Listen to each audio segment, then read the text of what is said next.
सभी का खान्स एकेडमी में स्वागत। उम्मीद करता हूँ सब खैरियत से होंगे। सर्दियों के मौसम शुरू होने वाले हैं तो इसलिए एंजॉय करते रहे होंगे।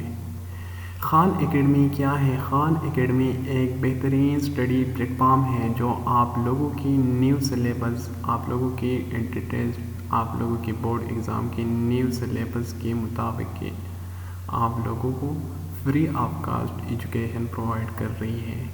फ्री रिकॉर्डेड लेक्चर यूट्यूब पर मौजूद हैं। Telegram and WhatsApp study discussion groups available हैं, आप उसको ज्वाइन कर सकते हैं।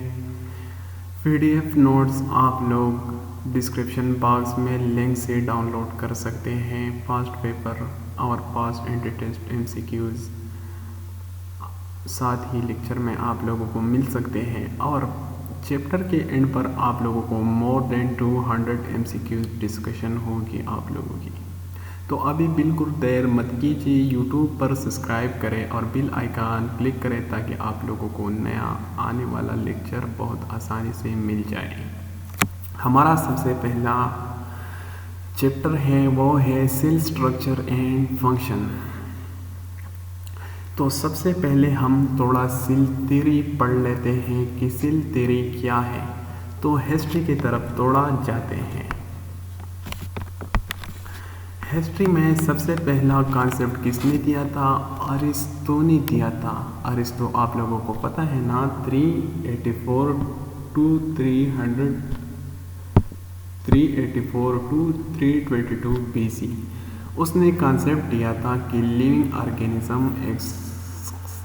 ऑर्गेनिज्म सर्टन स्ट्रक्चरल यूनिट पर मुश्तमिल है। उसने सेल का नाम नहीं दिया था, लेकिन वह हम सेल कहते हैं उसे, स्ट्रक्चरल यूनिट उसको हम क्या कहते हैं? सेल कहते हैं। उसने ये भी कहा था कि ये सेल्स यानी ये स्ट्रक्चरल यूनिट स्पॉन्टेनियसली एराइज होते हैं, यानी खुद ब खुद बन जाते हैं, लेकिन ऐसा नहीं है। अच्छा, सेल डिस्कवर किसने किया था? सबसे पहला सेल डिस्कवर किया था वह रॉबर्ट हुक ने। अच्छा, सेल डिस्कवर किसने किया था? तो सबसे पहला सेल रॉबर्ट हुक ने डिस्कवर किया था। पीस ऑफ कार्क यानी कार्क के एक टुकड़े में उसने सेल डिस्कवर किया था। कार्क एक प्लांट है जिसकी बार्क ली गई और उसको बॉयल किया, वो पूरा हिस्ट्री है। वो कब उसने डिस्कवर किया था? 1664 में। एक साइंटिस्ट है जिसका नाम लेवनहुक है। 1674 में उसने क्या किया था? क्वालिटी ऑफ लेंसेज उसने डिस्क्राइब किए, जिसके हमने माइक्रोस्कोप बनाए और माइक्रोस्कोप की वजह से आप ढेरों सारी चीज़ें, छोटी छोटी चीज़ें आसानी से स्टडी कर सकते हैं। मेरबल एक और साइंटिस्ट था 1807 में। उसने क्या किया? उसने ये कहा कि प्लांट्स टिश्यू सेल पर मुश्तमिल होते हैं। ठीक है। ट्रॉचर एक और साइंटिस्ट था 1824 में। उसने कंक्लूड किया, ये बात की कि plant and animal tissue were aggregate of globular cell, यानी प्लांट और एनिमल की टिश्यू छोटे छोटे ग्लोब्यूल पर मुश्तमिल है, उसको सेल कहते हैं, मतलब छोटे छोटे सेल पर मुश्तमिल है। ठीक है। ये बात आगे 1831 में रॉबर्ट ब्राउन ने क्या किया था? सेल में न्यूक्लियस को डिस्कवर किया था और नेम न्यूक्लियस भी रॉबर्ट ब्राउन ने दिया। ये थोड़ा इम्पॉर्टेंट है आप लोगों की एंट्री टेस्ट के हवाले से, एमसीक्यूज़ के हवाले से। ने ये आइडिया दिया था कि cell is the structural unit of the plant.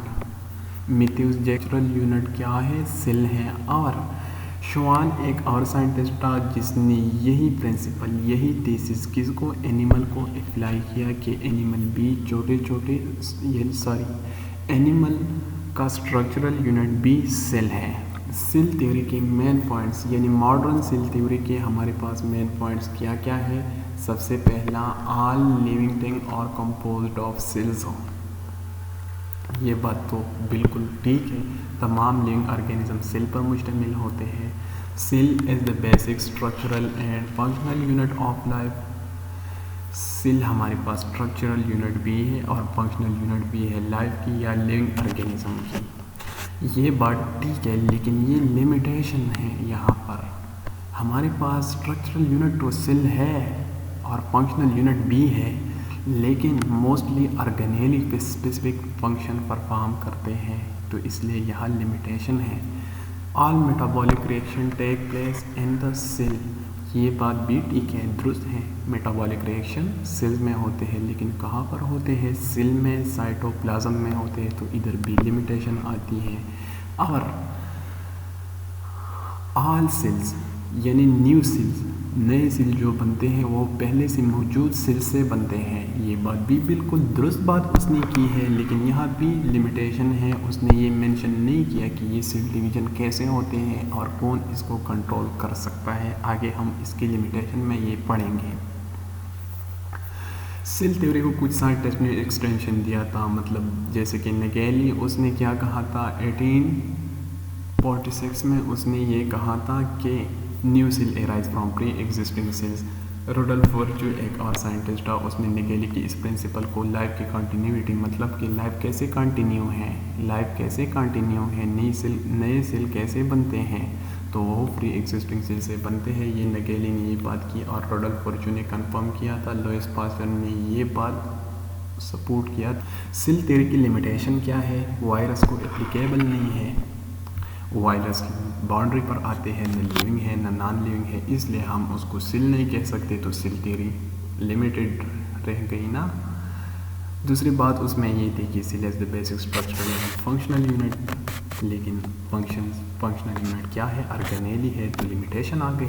Functional unit हमारे पास क्या है? ऑर्गेनेली है। ये बात आप लोग याद रखिए, इधर आप लोगों की क्वेश्चन बन सकता है। व्हाट कैसे question? What is the functional unit of life? अगर ऑप्शन में हमारे पास सेल है और दूसरा है क्या? ऑर्गेनेली है, तो हम ऑर्गेनेली को इधर टिक करेंगे, लेकिन अगर ऑर्गेनेली नहीं है तो फिर हम सेल को टिक करेंगे। ठीक है। Certain gene involve in cell division, ये बात किसने वो नहीं की थी, क्योंकि वहाँ जीन का कंसेप्ट नहीं था, डीएनए, क्रोमोसोम, ये अननोन बातें थी, तो इस वजह से ये लिमिटेड। आल्सो कुछ प्रोटोजोन, कुछ फंगस, कुछ एल्गी, उसमें एल्गी या एल्गी कह सकते हैं, उसको भी ये एप्लीकेबल नहीं है। Thank you very much. आज का हमारा लेक्चर ख़त्म हो गया। आप लोग चैनल को सब्सक्राइब करें, बिल्कुल फ्री में आप लोगों को सब कुछ मिल रहे हैं, बिल्कुल फ्री स्टडी बेस्ड प्लेटफॉर्म है। Thank you.